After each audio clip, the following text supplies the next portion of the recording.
ভারত দক্ষিণ আফ্রিকার মুখোমুখি দেখায় এগিয়ে কারা। বার্বাডোসের কেনসিংটন ওভালে আজ চোকার্স তকমা মোছার লড়াই ভারত ও দক্ষিণ আফ্রিকার।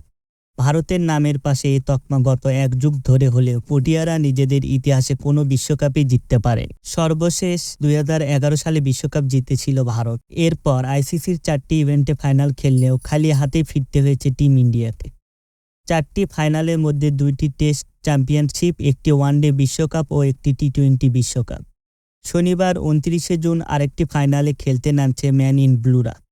এবার কি অপয়ত্ব কাটাতে পারবে ভারত, না বিশ্বকাপ জিতে দক্ষিণ আফ্রিকা ইতিহাস করবে? বার্বাডোসের ফাইনালের আগে ফেভারিট বলা যাচ্ছে না কাউকে। অতীতে তারা 26টি টি-20তে মুখোমুখি হয়েছিল, যেখানে জয় পরাজয়ের হিসেবে ভারত অল্প ব্যবধানে এগিয়ে। রোহিত শর্মা বাহিনীর 14 জয়ের বিপরীতে পটিয়াদের জয় 11টিতে। একটি ম্যাচে কোনো ফল হয়নি। সর্বশেষ 5 ম্যাচে 3টিতে জয় পেয়েছে পটিয়ারা এবং 2টিতে ইন্ডিয়া।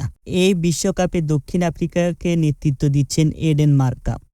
তার অধীনে আইসিসি ইভেন্টে কোনো ম্যাচ হারের নজির নেই পটিয়াতে। এই বিশ্বকাপে এখন পর্যন্ত 8টি ম্যাচে সবকটিতেই জিতেছে তারা। গত বছর ওয়ানডে বিশ্বকাপে 2 ম্যাচে দায়িত্ব পালন করে 2টিতেই জয় পান মার্কাম। শুধু সিনিয়র দলেই না, আইসিসি ইভেন্টে জুনিয়র দলের অধিনায়ক হিসেবেও মার্কাম কোনো ম্যাচ হারেনি।